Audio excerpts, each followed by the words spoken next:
Our fight against the Orwellian Big Brother bill, Senate Bill 1384, all the way back in 2022, reaches the next stage at the Ninth Circuit with our briefs being filed. This is Richards v. Newsom. Let's talk about it.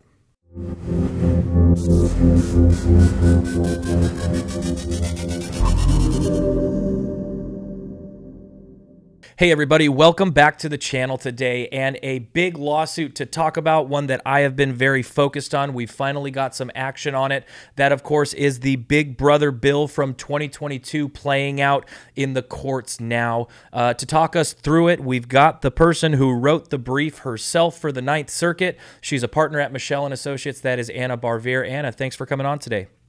Thank you for having me. Absolutely. And guys, before we get into this today, please, this is one that you want to share. This is one that you want to like and subscribe to. Throw comments in the comment section below. Let's blow this one up. We need to win this lawsuit. This was a huge bill that was passed by the California State Legislature. It is the Big Brother bill for FFLs, so I can't state it enough. This one is very important. We've got to win this one in court. So please be sure to like, share, and comment in the comments section below. It really helps with the algorithm. So Anna, let's go ahead and start at the end, and then we'll go back to the beginning and work our way up from there.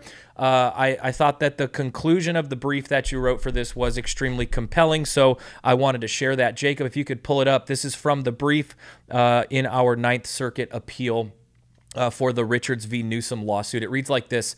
The Constitution does not permit the state to conscript private citizens into building and funding a permanent Orwellian surveillance apparatus on their own property. As explained above, Section 26806 authorizes continuous warrantless audiovisual monitoring of lawful business owners and homeowners and their customers in violation of the Fourth Amendment, imposes an uncompensated physical and regulatory taking in violation of the Fifth Amendment, and chills lawful expressive and associational activity in violation of the First Amendment. As one federal court recently warned, the unregulated power of government to regulate without constitutional protections gives the regulator undue power to destroy. Section 26806 is precisely that kind of overreach.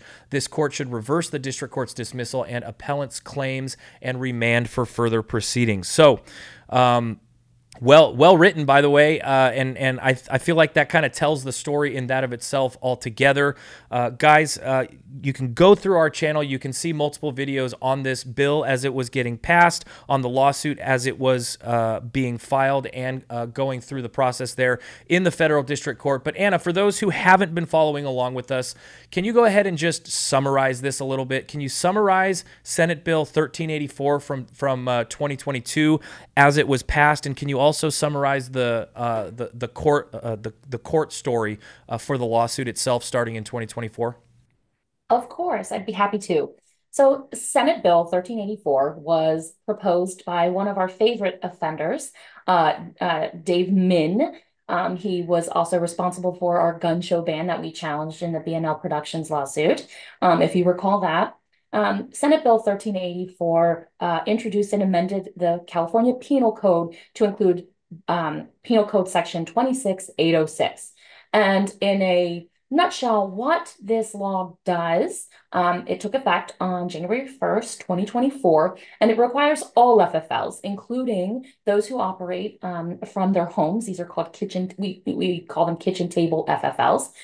They're required to incorporate, to purchase, install, maintain, and use non-stop continuous audio and visual recording of all of the interiors of their businesses. And again, that includes homes for kitchen table FFLs. Excuse me. And so that it has to be on 24 hours a day, 7 days a week. It must show all the interior views of all the exits and entrances, every place where firearms are displayed, and all points of sale. And so it also has to be of such high quality that any person who shows up in those audiovisual recordings can be clearly identified. So what then what the purpose for it, the reason that FFLs are being asked to do this, is to provide surveillance to the California state government on their almost on basically unlimited say so. Uh, Pursuant to a warrant when one is required for criminal activities, when investigating criminal activities for any reason without notice to the FFL if the government wants to ensure compliance with Senate Bill 1384, and then when an FFL is compelled to by court order. So that's the only times that FFLs can use it. They cannot use it for their own surveillance needs. For instance, if they need to turn over recordings to an insurer because of a crime happening on the premises. Excuse me. So I guess technically that would mean FFLs need to keep two separate surveillance if they want to have their own private recordings. So what this does is it's the government, and that's what we called it in the conclusion, conscripting these private citizens into building and funding a permanent, nonstop audiovisual surveillance apparatus on their properties. We sued in federal court pretty much as soon as the law took effect, and we immediately sought what is called it's an emergency request for injunctive relief, shortly known as a TRO OSC, order to show cause as to why a preliminary injunction shouldn't be issued. The court did grant the quick TRO, but once the MPI was fully briefed and argued, the court denied the MPI, and then the state filed a motion to dismiss. The court granted that motion to dismiss on all of our claims, with leave to amend. But the types of amendments the court were looking for are not types of amendments that could be brought. They're not. It just wasn't. They're not. There was no amendment that really could be made to address the issues that the court was talking about in its order. So we stood on the complaint as it was filed and filed a notice of appeal, and that's how we got to where we are now. Okay, yeah, so that's where we are now, and now we're filing with the Ninth Circuit up on appeal. And I noticed in the briefs, a huge portion of that brief is dedicated to the fourth. It was the Fourth Amendment. That's being free from unreasonable searches. Can you go ahead and tie these two dots for me here? Because you've got a bill that basically, at face value at least, right? You've got a bill that says, hey, you got to put up surveillance cameras and you've got to surveil your property, internal and external. Yet here we make a claim for that our rights to unreasonable searches are being infringed upon. Can you connect both of those dots? How do they correlate here in this lawsuit? It's a really good question, and I think it also is broader than that because it's funny. Obviously, we bring a lot of Second Amendment lawsuits. A lot of times, that's what we're directly doing, and we don't have a Second Amendment lawsuit, Second Amendment claim in the Ninth Circuit. We did focus heavily on the Fourth, and so the question that you're asking, I think, is how is it that you're arguing that just having this camera up here and taking the audio visual constitutes a search for the purposes of the Fourth Amendment? And our argument is, and it's based on, I think, a long line of well-established precedents, that it's not the time that the government then goes and takes the recordings that constitutes the search and then the seizure. A search is occurring at the moment that the audiovisual recording is being conducted and made because it's being made at the demand and behest of the government, right? And so it is a constant 24-hour a day in these private businesses, including homes for kitchen table FFLs.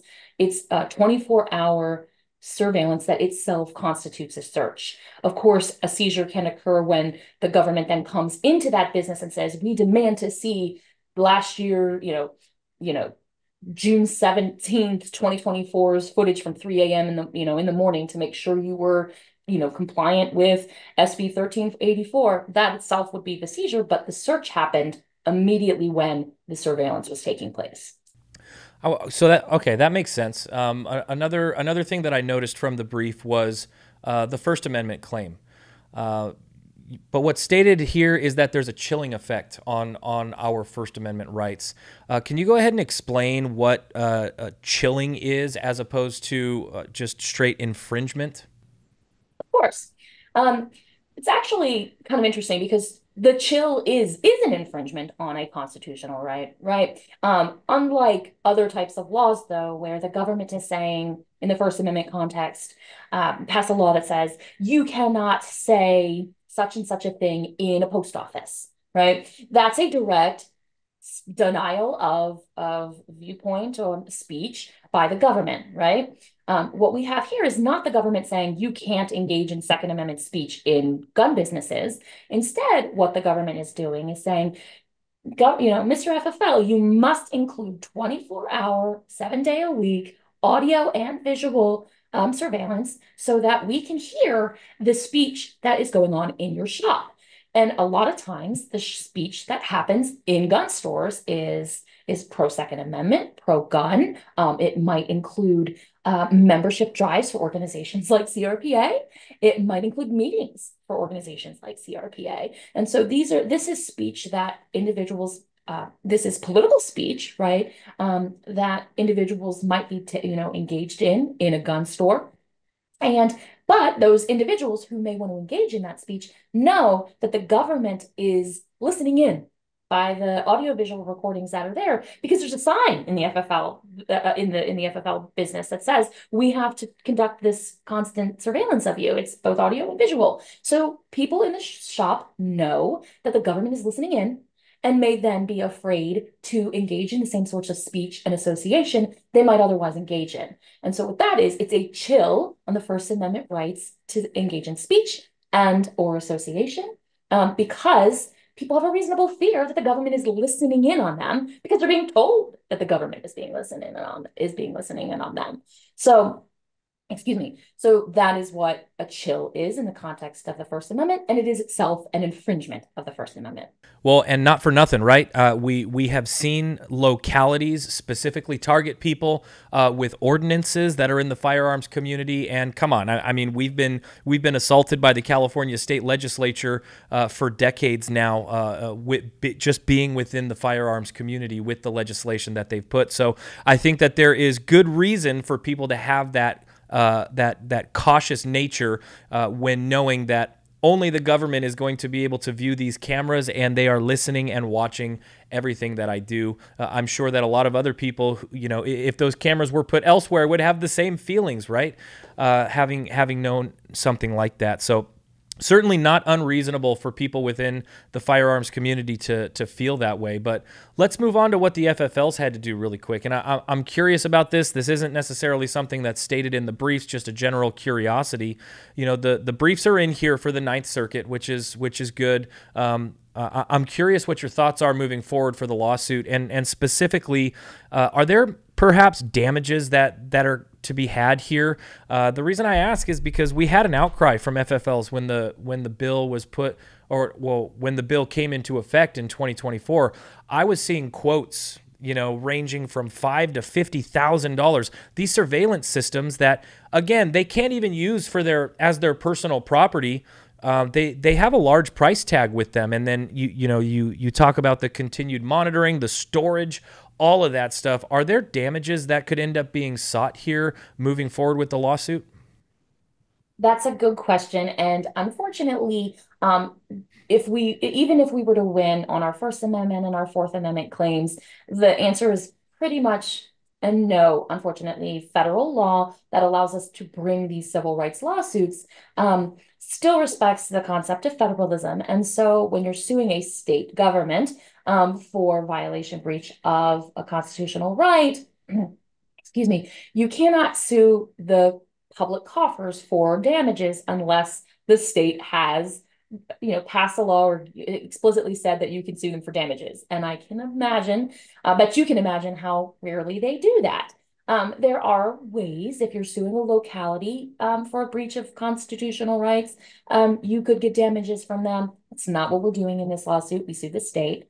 And if you can get damages sometimes when you sue a state official in their personal capacity, bar for then establishing that individual, like the attorney general, owes you damages is really high. And they have to have some personal investment in that enforcement, and that doesn't usually exist in these types of cases. So that's unfortunate, though. I think one thing that is likely is a lot of these businesses already would need have their own private surveillance needs. It's just that so if they start to then use those systems for their own needs, excuse me, then they've gotten some of the benefit out of it. But in that case, whatever surveillance they're creating is completely for private use and not open to the government without any other cause, without a warrant, right? There is a potential if we lose on all of our other government constitutional claims, but win on our takings claim, right? That the government's conscripting these FFLs to fund and maintain at significant cost to themselves solely for the state's public benefit. These audiovisual surveillance systems, if that's considered a taking that was valid but unconstitutional because it wasn't compensated, FFLs could be compensated for those systems under the takings clause. However, the audiovisual surveillance then would have been upheld, and so these FFLs would continue to do the surveillance, but then the government would pay them for it. So you basically got a small opportunity there, perhaps, but it would also come at the cost of losing on all of the other arguments here in the lawsuit. I guess at the very least, while it does, it's enraging to understand that people had to do this in the first place. Add it to the fuel on the fire for the next elections. It is the California legislators who have done this to these FFLs directly. There's no way around that. So, maybe the talking points going into the next election to support our FFLs, support our businesses, support our constitutional freedoms is simply to vote these people out. They want to take away from us all of these constitutional rights, and it's just time to get them out of there. They're doing a lot of damage. But looking forward, I guess, Anna, final thoughts here. What's the timeline you see potentially, and how do you see this lawsuit going forward? I believe the government just sought and had granted their automatic streamlined request for an extension. So I think they just got another 30 days on their brief. So the state's opening brief is due in mid-July. From there, we will file our reply to points raised by the state. And then a few months later, it could be probably 8 to 9 months, we might sit and wait for a notice of oral argument, at which time most likely I will be arguing before a panel of the Ninth Circuit about the constitutionality or lack thereof of SB 1384. And then, as we've discussed before, they don't have really any limitation on how long they can sit on the case after an oral argument. So I'd say, probably 9 months to a year, we might see an order come out, hopefully shorter than that. And then from there, who knows? There's obviously the chance for whoever loses against the 3-judge panel to go en banc, which if we win, that it will. And then cert after that. So we're still in for a long haul. And hopefully we will come out victorious on the other side. Well, yeah, and then you've also got the potential catalyst of Duncan potentially being at the Supreme Court and getting an opinion there. Who knows? But it will join forces with all of the other lawsuits we have at the Ninth Circuit from here on out. Something we'll definitely be following along with, especially oral argument. We've seen you do it before. We've seen you do it successfully before. We're going to be rooting for you there too, Anna. And on that note, I know it's a busy time. I know that you got a lot going on, but I do appreciate you coming on and sharing with us. Thank you very much. Of course, I'm happy to do it. Absolutely. And guys, one more time, if you like this kind of content, you like being up to date on these lawsuits, and you want to contribute to the Second Amendment community, the best way that you can do it right now on your phone, on your tablet, or on your TV is to like, share, and subscribe to these videos. It really helps the algorithms get this out as far and wide as possible. These are the attorneys that are writing these briefs. These are the lawsuits that are on the front line of this fight in the court system. It really helps to get this info out as far and wide as possible. Thanks again, guys. We'll see you on the next one.